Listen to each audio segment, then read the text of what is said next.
Hidden behind the battlefields of World War II, scientists on both sides were racing to develop technologies that would determine the war's outcome and reshape the modern world. From the radar stations that saved Britain to the code-breaking computers that won the intelligence war, from the miracle drug that saved millions to the jets that revolutionized aviation, Bodyfundun was the greatest acceleration of human innovation in history.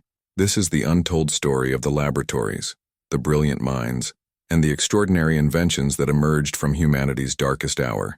The atomic bomb, radar, computers, antibiotics, jets, all came from this 6-year crucible. This is how WWE's secret science changed everything. This will blow your mind. If you love science, history, and innovation, subscribe to the channel, hit like, and turn on notifications. Share this incredible story. Comment, which WWE's invention changed the world most? The chain home stations. In summer 1940, Nazi Germany had conquered France in 6 weeks. The Wehrmacht stood on the French coast, just 22 miles across the English Channel from Britain. The Luftwaffe began bombing British cities and military targets, preparing for Operation Sea Lion, the planned invasion of Britain. Britain stood alone. Its army had barely escaped at Dunkirk, leaving most of its heavy equipment behind. The Royal Navy could defend the Channel, but the Luftwaffe had numerical superiority in the air. Germany had approximately 2,600 aircraft. Britain had about 640 fighters. By every conventional calculation, Britain should have lost the Battle of Britain. But Britain had a secret weapon, one that gave them a decisive advantage despite being outnumbered 4-1. That weapon was radar. The technology had been developed in the 1930s by British scientist Robert Watson Watt. Radar stood for radio detection and ranging, the ability to bounce radio waves off objects and detect their position, distance, and speed. In 1936, the British government began constructing a chain of radar stations along the southern and eastern coasts of England. These chain home stations consisted of tall steel towers with transmitters and receivers.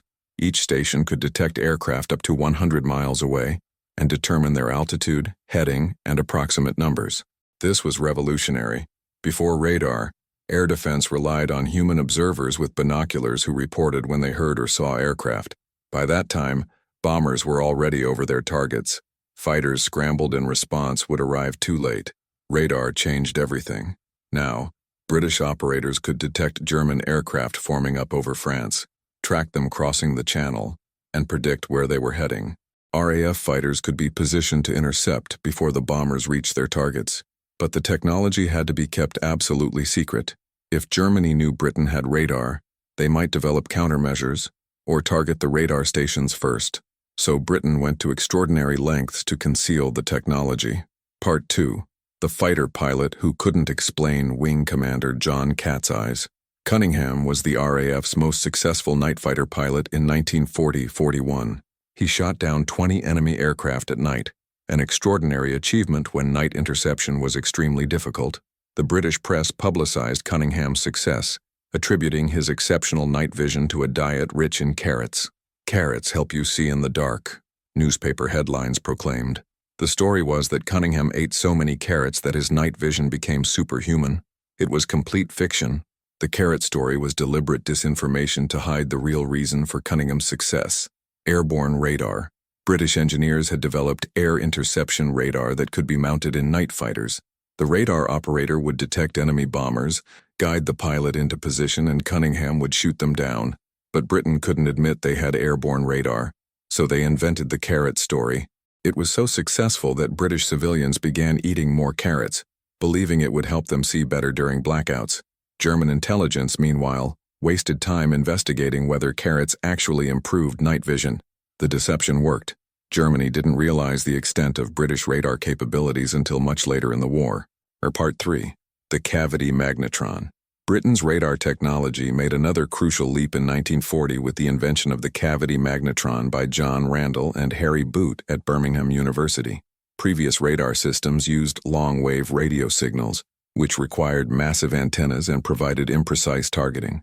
The cavity magnetron generated extremely short microwaves, allowing for compact radar units with much higher resolution. This had multiple applications. Airborne radar became small enough to fit in fighter aircraft, enabling night interception of bombers. Ship-mounted radar could detect submarines on the surface with precision previously impossible. Fire control radar allowed anti-aircraft guns to track targets automatically. But Britain faced a problem. They had invented this revolutionary technology, but lacked the industrial capacity to mass produce it while fighting for survival. They needed help.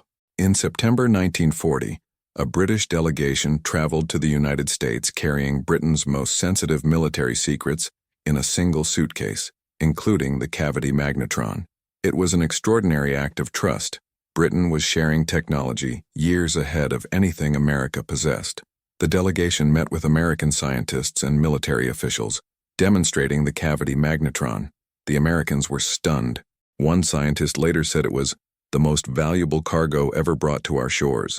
The United States, with its vast industrial capacity, began mass-producing cavity magnetrons. By 1943, American factories were producing 17,000 units monthly. These magnetrons went into radar systems that detected German U-boats on the surface at night, turning the tide in the Battle of the Atlantic, guided bombers to targets through clouds, allowed Allied ships to detect Japanese aircraft in the Pacific, controlled anti-aircraft fire with deadly accuracy. The cavity magnetron, invented to save Britain, became one of the war's most important technologies. And after the war, it had another application: microwave ovens. The same technology that detected enemy aircraft now heats your dinner. Part 4. The Wizard War.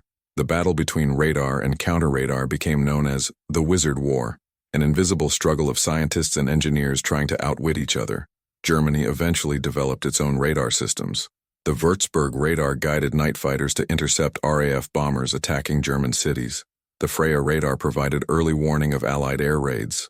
So Britain developed countermeasures: window, called chaff by the Americans, strips of aluminum foil dropped from aircraft that created false radar echoes, confusing German radar operators; mandrel, electronic jammers that overwhelmed German radar with noise; tinsel, transmitters that broadcast engine noise on German radio frequencies, blocking communications. Germany countered with Nachtsovenggeis, receivers that detected British radar emissions, allowing German night fighters to home in on RAF bombers; Liechtenstein, airborne radar for German night fighters. Britain countered again with Serrate, receivers that detected German airborne radar, allowing RAF fighters to hunt the hunters; Monica, tail-warning radar that alerted bomber crews when German fighters approached from behind. And so it went, each side developing new technologies and countermeasures in a continuous technological arms race. The scientists became as important as the soldiers. By 1944, the electronic warfare environment over Europe was extraordinarily complex. The night sky was filled with radar beams, radio signals, jammers, and countermeasures, an invisible battle that determined whether bombers reached their targets and fighters found their prey. Chapter 2. The Code Breakers. Part 5. Bletchley Park. 50 miles northwest of London, in the town of Bletchley, stood a Victorian mansion that would become the center of Britain's most important secret weapon: code breaking. Bletchley Park housed the Government Code and Cipher School, thousands of mathematicians, linguists, engineers, and clerical workers dedicated to breaking Axis military codes. At its peak, over 9,000 people worked there in 3 shifts, 24 hours a day. Their target was Enigma, the encryption machine used by German military forces for virtually all communications. The Enigma machine looked like a typewriter with rotors and lights. When an operator typed a letter, the machine would encrypt it through a series of electrical pathways determined by the rotor positions. The encrypted letter would light up on a display board. The encryption was extraordinarily complex. An Enigma machine with standard military settings had approximately 159 million possible configurations. To decrypt a message, you needed to know the exact rotor positions, settings, and plugboard connections, the key that changed daily. Breaking Enigma seemed mathematically impossible, but the British had several advantages. First, Polish mathematicians had been working on Enigma since the 1930s. When Poland fell in 1939, Polish codebreakers escaped to France and then Britain, bringing their knowledge with them. Second, the Germans believed Enigma was unbreakable. This made them careless. They often sent predictable messages or used common phrases that gave codebreakers clues. Third, Britain had brilliant mathematicians like Alan Turing. Part 6. Alan Turing's Machine. Alan Turing was a 27-year-old mathematician when he arrived at Bletchley Park in September 1939. He was awkward, socially inept, and absolutely brilliant. His contribution to breaking Enigma, and to the birth of modern computing, cannot be overstated. Turing realized that breaking Enigma required mechanizing the decryption process. Humans couldn't test 159 million combinations, but a machine might be able to narrow the possibilities. He designed a device called the bomb, named after an earlier Polish machine. The bomb was an electromechanical computer, a room-sized array of rotating drums, wires, and switches. When given an encrypted message and a crib, a likely word or phrase in the original message, the bomb would test rotor configurations at high speed. The first bomb became operational in March 1940. By 1945, there were over 200 bombs running constantly at Bletchley Park and outstations, processing thousands of messages daily. The decryption process worked like this. 1. Intercept an encrypted German radio message. 2. Codebreakers identify likely phrases, crib, in the message. 3. Feed the encrypted message and crib into a bomb. 4. Bomb tests configurations until it finds matches. 5. Possible configurations are tested by humans. 6. Once correct configuration is found, that day's Enigma traffic can be decrypted. At peak efficiency, Bletchley Park was decrypting up to 4,000 Axis messages daily. The intelligence from these decryptions was codenamed Ultra and was among the war's most closely guarded secrets. Ultra intelligence revealed German U-boat positions in the Atlantic, allowing convoys to avoid them, provided advance warning of Luftwaffe raids, exposed German military plans in North Africa, helping defeat Rommel, revealed German dispositions before D-Day, tracked German jet fighter development, exposed German belief in Allied deception about D-Day landing sites. Churchill later said, Ultra shortened the war by at least 2 years, and possibly 4. Some historians estimate it saved 14 million lives. Theer, Part 7. Colossus. The first computer Enigma wasn't Germany's only encryption system. For high-level strategic communications, the German High Command used Lorenz cipher machines, which were even more complex than Enigma. Breaking Lorenz required a different approach. In 1943, a team led by mathematician Max Newman and engineer Tommy Flowers built Colossus, the world's first programmable electronic digital computer. Colossus was massive, 8 feet tall, 17 feet wide, 11 feet deep. It contained 2,400 vacuum tubes and could process 5,000 characters per second. Unlike the electromechanical bomb, Colossus was fully electronic, making it much faster. 10 Colossus computers were eventually built. They remained in operation at Bletchley Park until the end of the war, breaking high-level German communications. The existence of Colossus remained classified until the 1970s.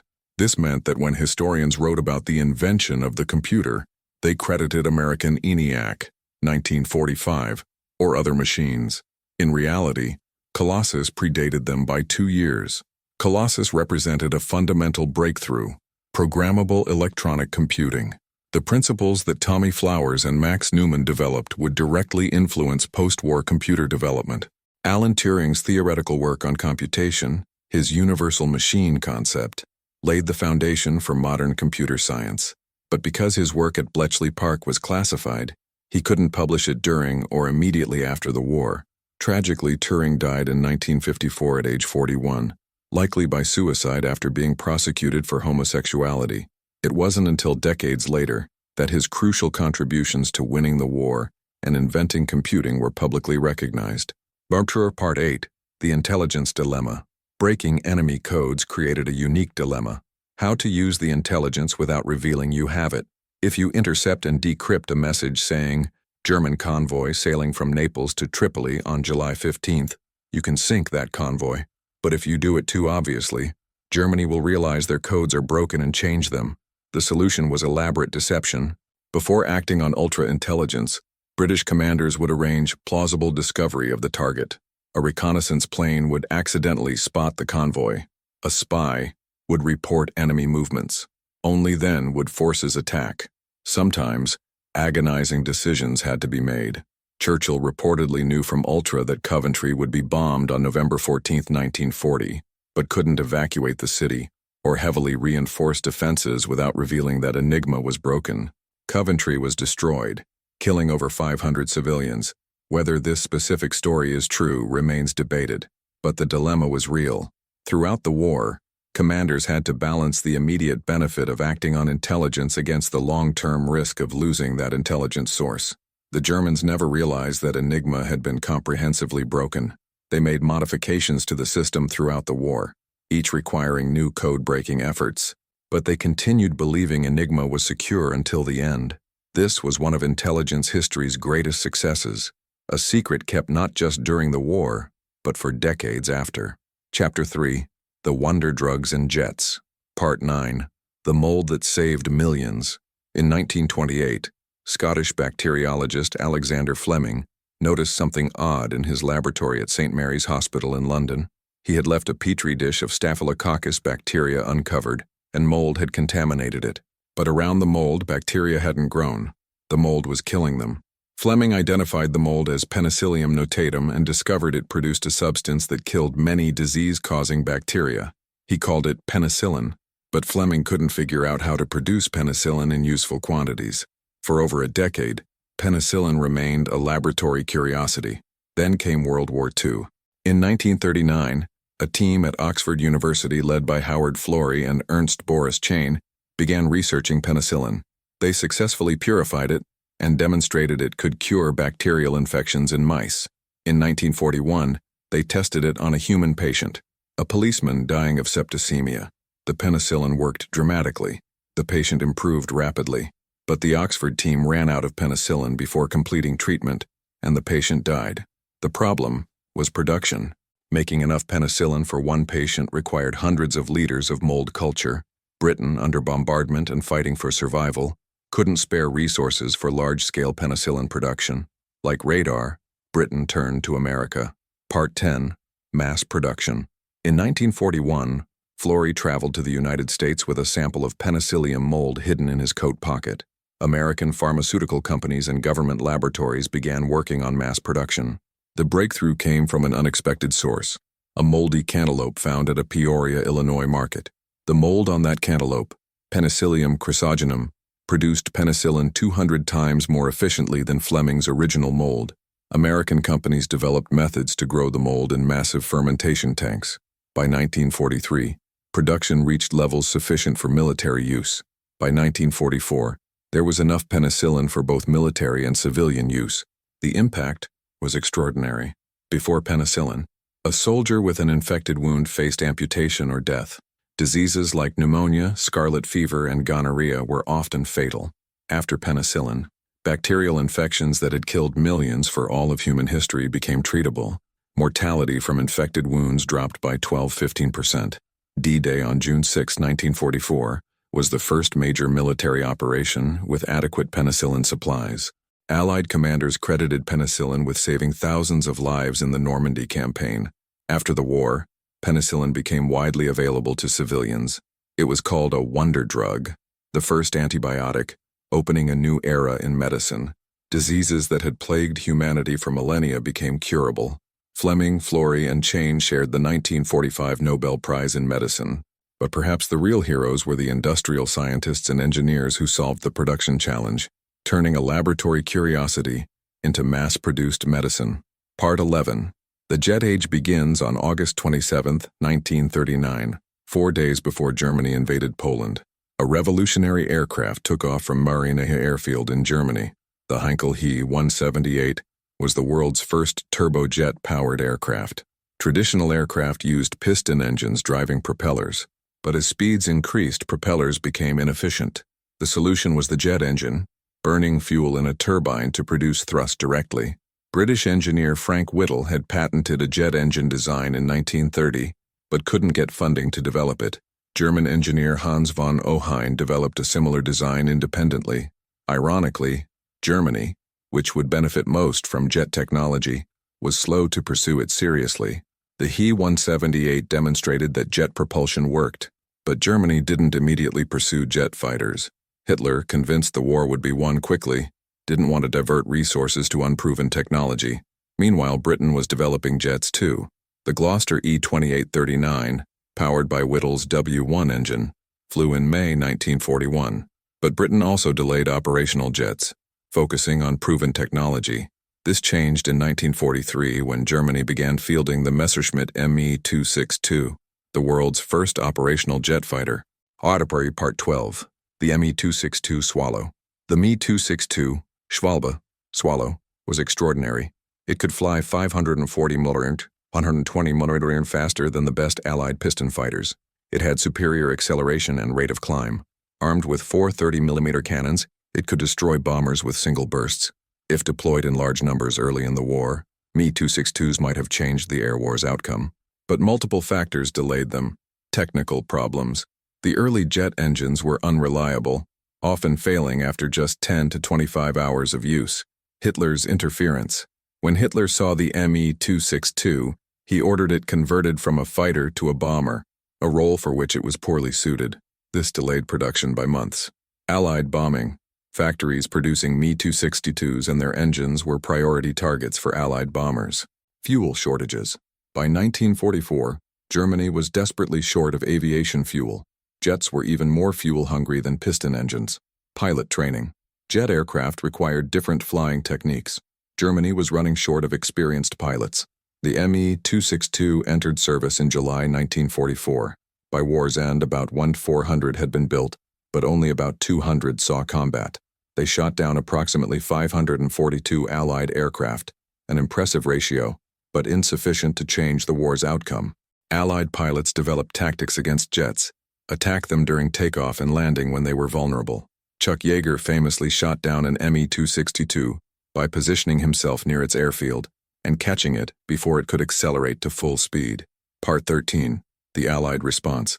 The Allies developed their own jet fighters. Gloucester Meteor, Britain, entered service in July 1944. The only Allied jet to see combat in war, though it fought primarily against V-1 flying bombs rather than German aircraft. Lockheed P-80 Shooting Star, USA, designed and built in just 143 days, but arrived too late to see combat in Europe. 2 were sent to Italy in 1945, but the war ended before they flew combat missions. Bell P-59 Aerocomet, USA, America's first jet fighter, but its performance was disappointing, used primarily for training and testing. The jet age had begun, but its full impact would come after the war. Post-war military aviation would be dominated by jets. Commercial aviation would transition to jets in the 1950s. The principle was proven. Jets were the future.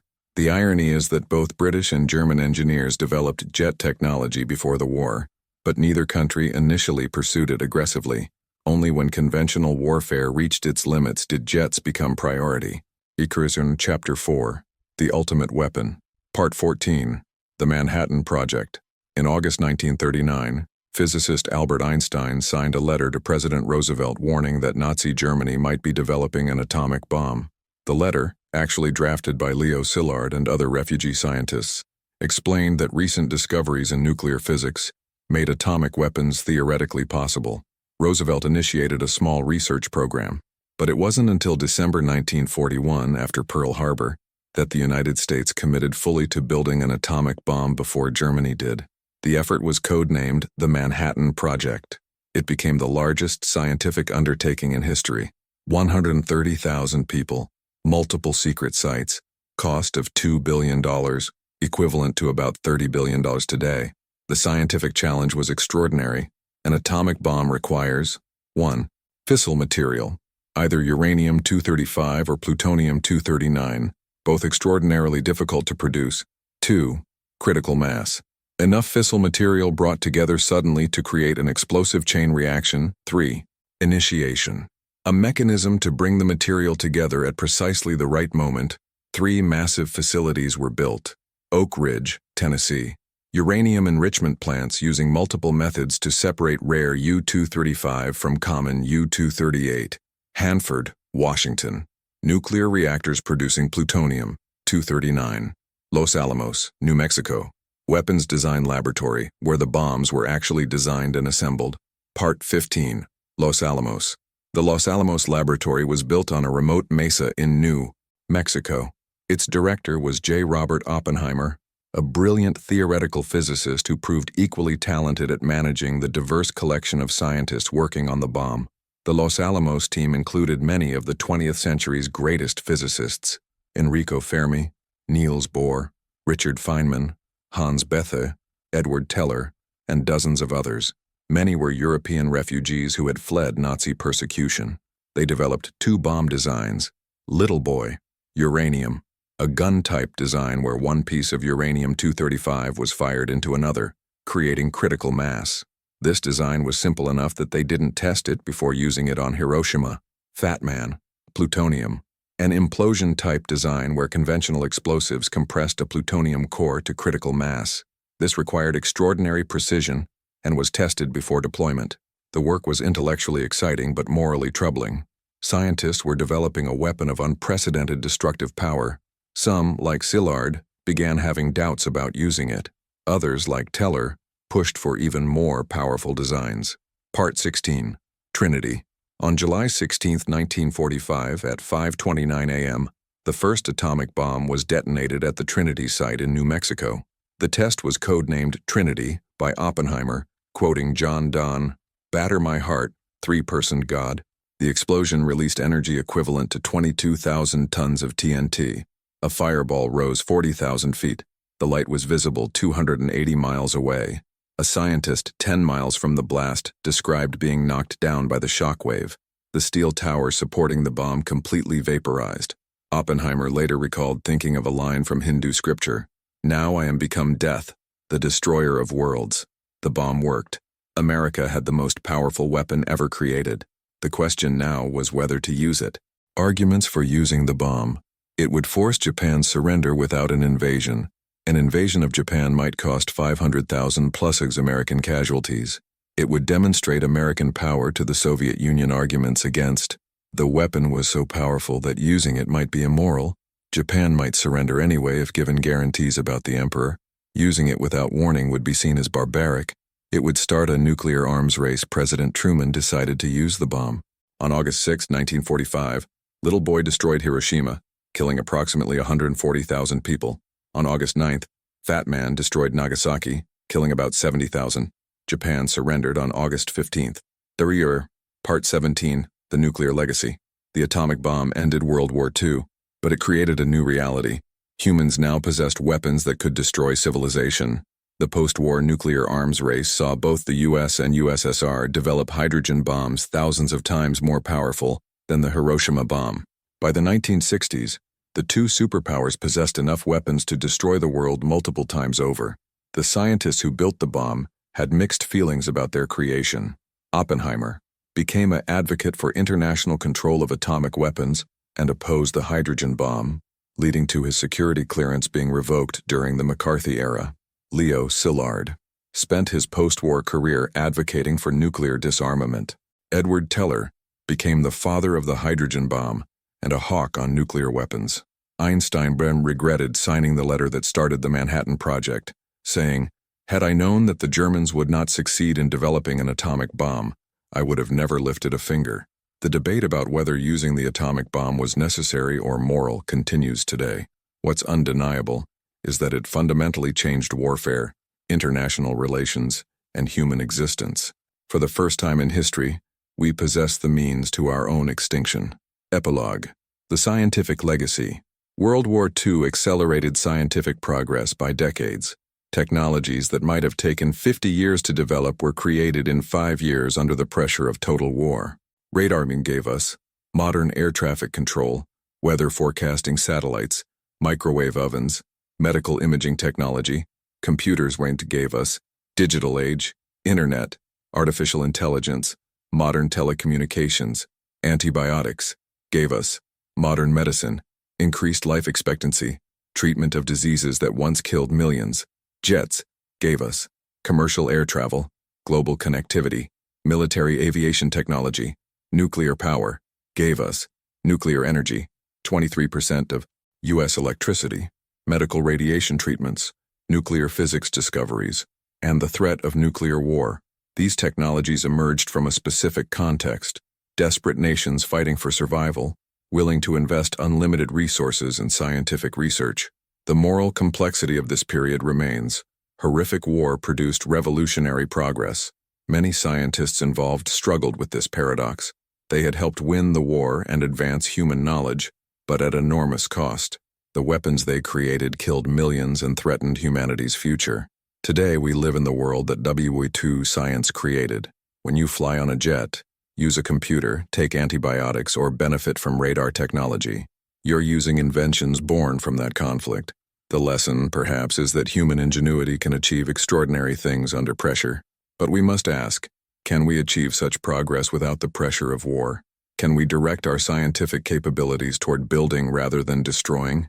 That remains the great challenge of our time. End. Historical note. This account is based on extensive historical documentation of WW2 scientific developments. All major inventions, persons, and events are historically accurate. Some dialogue and minor details have been reconstructed for narrative purposes.